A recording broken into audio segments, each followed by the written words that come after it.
పేద వర్గాలకి ఉత్తరప్రదేశ్, బీహార్ లాంటి రాష్ట్రాలు, బీసీలు పరిపాలన చేసే రాష్ట్రాల్లో కూడా 100 టికెట్లు బీసీలకు ఇవ్వాల. చిరంజీవి గారు ఇచ్చారు, 110 స్థానాలు ఇచ్చారు ఆయన. అట్లా ఒక బలమైన ప్రయత్నం. అదే రాజశేఖర రెడ్డి గారు ఏం చేశారు, 85 మంది రెడ్లకు ఇచ్చారు. ఇదేంటంటే ఒక కమ్యూనిటీకి 85 సీట్లు ఇవ్వడం ఏంటంటే అంటే గెలుపు గుర్రాలు అన్నాడు. ఈ మాత్రం గెలుపు గుర్రాలు చిరంజీవి చూసుకోలేడా? ఆయన ఎందుకు పేదలకు ఇచ్చారు టికెట్లు? పేద వర్గాల అభివృద్ధి చెందాలని చెప్పని. లాస్ట్ టైం పవన్ కళ్యాణ్ గారి టికెట్స్ ఇచ్చిన దాంట్లో ఎంతమంది యువత ఉన్నారు తెలుసా? ఎంతమంది చిన్న చిన్న వ్యాపారాలు చేసుకునే వాళ్ళు ఉన్నారు.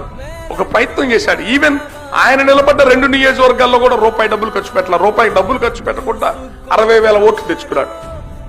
అధికారమే పరమావధి. అధికారాన్ని చేరుకోవడానికి ఎలాంటి తప్పుడు మార్గాలైన వెళ్లి ముందు అధికారం సంపాదించాలా, ఎన్ని కోట్లైనా పోసి అధికారం తెచ్చుకోవాలా, తర్వాత 1000 కోట్లు దోపిడీ చేయాలనే ఈ రోజుల్లో ఉన్న వ్యవస్థలు, ముఖ్యంగా సదరన్ ఇండియా, సౌత్ ఇండియాలో డబ్బులు లేని రాజకీయాలు లేవనే రోజుల్లో చిరంజీవి గారు కానివ్వండి, పవన్ కళ్యాణ్ గారు కానివ్వండి, ఒక మార్పు కోసం ప్రయత్నం చేశారు. చిరంజీవి గారు చేసిన ప్రయత్నం ఆ రోజున ప్రజలు ఎవరు కూడా సోషల్ మీడియా లేదు, అధికారం అనుభవించిన వాళ్ళు టీవీలో ఏది చెప్తే అది వినాలా, ఏం జరుగుతుంది ఎవరికేం తెలియదు.